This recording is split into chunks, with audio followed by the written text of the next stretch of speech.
Alright, so this is another Criterion Closet pick. This time I have my friend Stephen Spates with me, and you'll see him in a second. So what we do here is that we choose 3 different films. I choose 3, he chooses 3 different ones, and then what we do is we select them, we talk about them for like a brief second, and then we will gather all of them together and then actually sit down and then have a conversation about each one of them and why we like and why we selected each one. So now, since it's around Christmas time, I don't know when I might be putting this out, but, you know, there's some things that I recently did. Thanksgiving was just around the corner, and so I think my first pick, I actually had an idea here. I want to talk about Babette's Feast. This is a film that is by Gabriel Axel, and I'll talk a little bit more about it in a second. So let's introduce Stephen. Alright, so we have Stephen Spates in the house. You probably recognize him for our Golden Globe predictions video. We actually just shot that as well, and so I just decided to kill 2 birds with 1 stone and do a double feature. Happy to be here. I am going to take a look and try to find a few here just to see what I'd like. And lots of good ones to choose from. And a few off to the side. Yes, for people who are not familiar, this is my soon-to-be Criterion. They're all Criterion releases, but I don't have them on Criterion. Definitely going with that one. The Game, great movie. Several things to talk about here. Alright, excellent, excellent. Soon-to-be Criterion pick. We got The Game, Michael Douglas. Alright, now that we have 2 completely opposite films, now I think what I'm going to be looking for is something that I also recently had seen, who's also another foreign film that I really enjoyed. And I actually watched 2 Italian films recently. One of them is Il Sorpasso, right here, is a road trip movie. The other one that I'm going to talk about is Investigation of a Citizen Above Suspicion. This movie I really can't wait to talk a little bit more about and kind of discuss it and explore it and get Stephen interested in it as well. So, those are my 2 picks. Now let's go back to Stephen. All right. A couple that I'm thinking of, and I would like to see. Let's see, I know it's somewhere. Here it is. This time we're going to go with The Curious Case of Benjamin Button. And that one of the awful Criterion cases, one of the ones I actually had to make a makeshift version of because it came in a normal Blu-ray case, but excellent pick. I have only seen parts of this movie, and so I can't wait to hear more about it. It's a great one. Alright, so for my final pick, I'm not going to go foreign anymore. I'm going to pick something American and something that I thought was hilarious that I recently saw. This is a film that I really enjoyed, The In-Laws, with Alan Arkin, and you also have Peter Falk as well, and as you know, Columbo. And so you have these 2 people who are just insane. We'll talk more about that in a second. So let's get Stephen for his final pick. My final pick is one that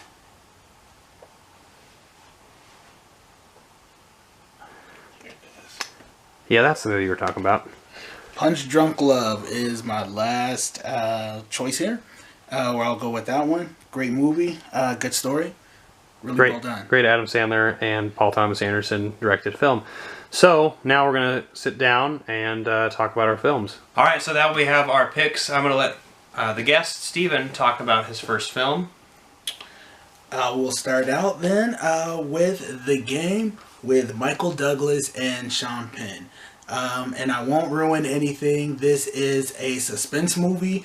It is really well done, and it's fairly long, so you have to have some time to kind of sit and watch it, but you have to pay attention to what happens in the movie, and there are some twists and turns and a surprise ending as well, so you just have to kind of be ready for what's going to happen. It's really just an enjoyable movie, one that you won't notice that time has passed. You'll enjoy it. The performances are great. The storyline is great, and just a little bit of comedy in there as well at some point. So definitely check this out if you haven't already. It is definitely one of my favorites. The Game, yeah, it's directed by David Fincher, who's kind of known for kind of darker films like Seven and films like that. And I really do enjoy Michael Douglas's performance in it.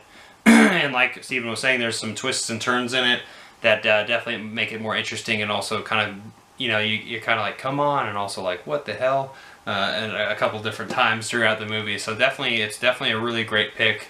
And it's definitely one that you definitely have to pay attention to. Check it out. You think you know what's happening, but you don't. Just watch it all the way to the end. So yeah, excellent pick from Stephen. Now we're going to go shift gears from America to a film that I watched on Thanksgiving, Babette's Feast. This movie, which I don't think you've seen. I have not. Because it is a Danish, French, and Swedish film, and it's got a lot of different languages in it. It's a Danish film about this woman who is Babette, who comes from France. She's a worker, and she goes to this Danish little town, and this town is kind of uppity, but also like poor, and like they're very closely knit as a community. Mm-hmm. They don't like outsiders, and eventually this woman who is a housemaid from France, she wins the lottery back home in France, and then spends all her money to throw them a feast. Wow. And so it's just one of those really nice and heartfelt kind of films. It's definitely a movie that I'm really happy I watched on a holiday. And honestly, if you haven't seen this, go watch this for Christmas. Watch this with your family. If you want to read, because it's a foreign film. But a lot of foreign films are really, really great, and so this movie is it's a really sweet movie. It's got some really funny parts in it, some kind of scary moments as well, and it's a drama. It's got some romance as well, but for the most part, though, it's just definitely like a delightful film, and it's definitely one of the best films about eating that I've ever seen. And so it's just a really, really fun film. So Babette's Feast, if you haven't seen it, check it out. And I also would like to thank my subscriber Nathan Treadway, who actually introduced me to the film. He told me about this and I picked it up, and so thank you so much. So let's move on from there to Stephen's second pick for his Criterion selection. This one may be a little bit more popular. It is The Curious Case of Benjamin Button, starring Brad Pitt and Cate Blanchett. It's another film that's fairly long. Again, you have to commit to it. But it's a drama, and it's just a really kind of interesting story, and the timeline to follow what's happening with the star of the movie, Brad Pitt as Benjamin Button. And you get to see what's happening with him and why he's called that. So if you've ever heard that reference or people mention that, they're talking about it in reference to what happens in this movie. So if you have not seen it, pretty unique. Definitely check it out. It is not something that is common in film. So great story overall. Nice weave of telling of kind of caretakers and family and things that happen in an unusual format. So. And I have not seen the film, I will admit, but based on what you're telling me, you'd say it's probably a good movie to watch during the holidays as well. I would consider it one for the holidays. Yeah, so like, as you're saying, it's this family drama. Something big happens with Brad Pitt's character, obviously, throughout the entire the movie, and you see that unfold in front of your eyes. And so I can't wait to check this film out, and I think it's an excellent pick from the Criterion. I just wish you put it in a better case. I wouldn't have to put it in this silly DVD Blu-ray box thing that I put in instead. Criterion, come on. Why would you put it in a normal... Why would you put it like the game? Like that mock one that I have here. This will eventually buy Criterion. But anyway, I digress. Good pick, Stephen. I guess we're moving on from there to my second pick, another foreign film. This one's an Italian film from 1970. This one is Investigation of a Citizen Above Suspicion. Directed by Elio Petri. This is all about police corruption. This is a guy who is right here on the cover. It's a really, really neat cover. It's like a thumbprint.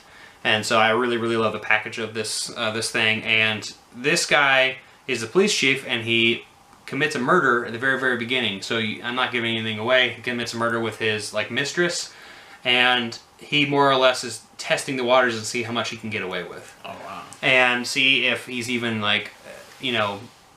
suspected for murder.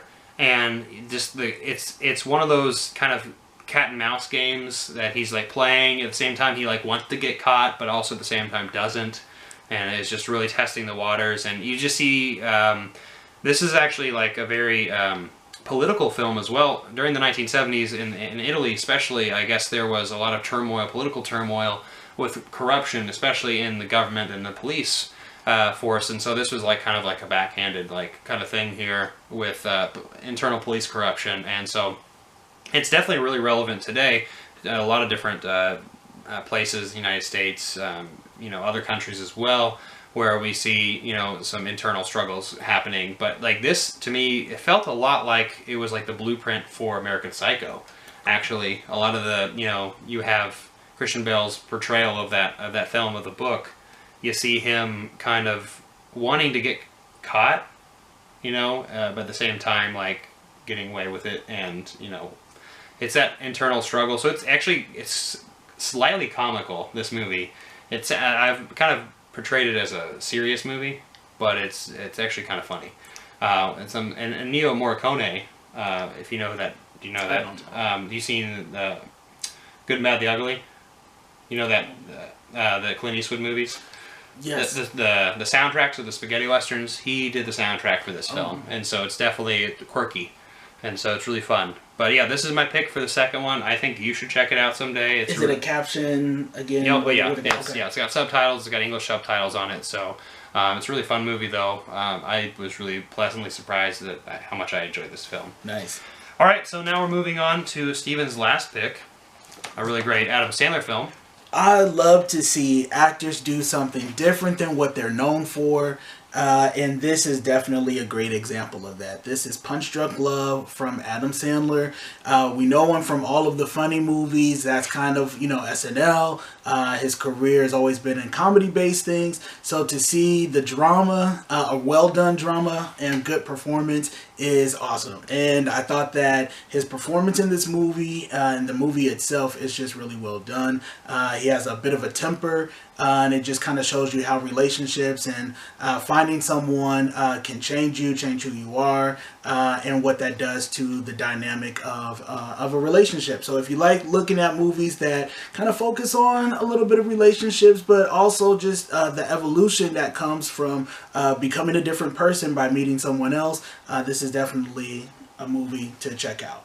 I thought that it's always well done to see an actor do something well that's out of their comfort zone. And this is definitely one, I think, that where he stepped out and he got a lot of critical praise for. Yeah, absolutely. I mean, that was kind of near the fall of Adam Sandler, I want to say, because he was kind of sinking into his old self, but at the same time making kind of less quality film. And so this was like a nice treat for him. It was refreshing to see a good performance from him, because he was having some difficulties. Yeah, around that time for sure. Yeah. And so it's directed by Paul Thomas Anderson, P.T. Anderson, and There Will Be Blood. Last year it was Phantom Thread. He's done a lot of really fantastic films, Boogie Nights as well, and Magnolia. There's so many great films that he's done, but you know, this is the only one in the collection for some reason.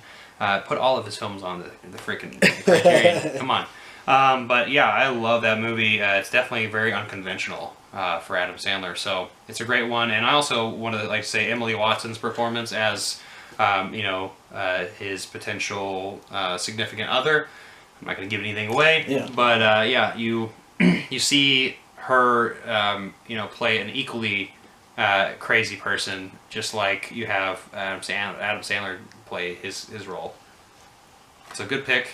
Yeah, it's just one where if you just want to check out a movie, if it's one of those times where it's not like the other picks where they can kind of fit in with the holidays, it's one where if you just have time and you just want to check out a movie, this is one that you can put on. Just give it a chance. I think you'll enjoy it.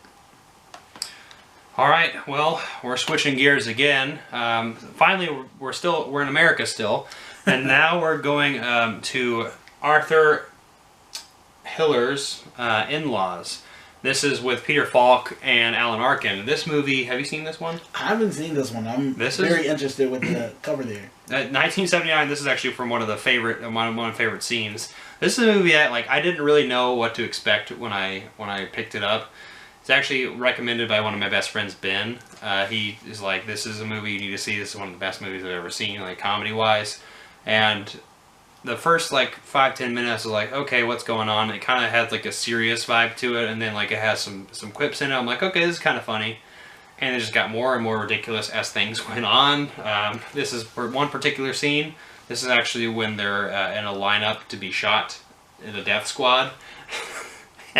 You'll just have to see exactly what I'm talking about when you watch this movie, but this movie is just such a riot because you have these two father-in-laws who are, you know, their son and their daughter are about to marry, and one of them's like kind of a con artist, the other one's kind of just like a no BSer kind of dentist. That's Alan Arkin, just, you know, playing himself and doesn't really want to be involved. And this con artist is getting him in all these adventures, and then they more or less grow with each other as they just keep going through all of these really insane scenarios. And they're out of the country, like drug cartel stuff. There's just a lot of really funny, silly things in this movie, and I highly recommend it for anybody. If you want, you know, to watch this during the holidays, gather around your family. This movie is hilarious, and is just super quick-witted, and one of those hidden gems that I feel like I haven't really heard much about from 1979. So check this movie out. Is it like a buddy comedy, or...? It's kind of a buddy comedy. It's more of like a slapstick buddy comedy. Gotcha. So it's definitely really silly, and there's some really, really great parts of this movie, and there's just some really, really funny things in this. There's one particular line that they all say that is really, really great, and will just stick with you. And I'm literally blanking, which is the opposite of what I'm talking about. Serpentine. That's the word. Serpentine. If you remember Serpentine, you'll it doesn't sound that funny, though once you see it in the context of the film, you'll understand what I'm talking about. All right, so Stephen, thank you once again for stopping by. This time we got our three picks each. We got our Criterion picks, and now we have ended the night. So thank you so much for coming by and watching our Criterion picks. Stephen, you have any last words to say? Definitely just keep checking out movies. There's so many just looking through and picking that I haven't seen yet, so I'm already interested in those three already, and I hope that you all will check them out as well. Alright, thank you. Once again, give this video a like, comment down below. Do you think our picks were great? What picks would you choose? Also, don't forget to subscribe, don't forget to hit that notification bell, and also we'll see you next time. I'm not joking around.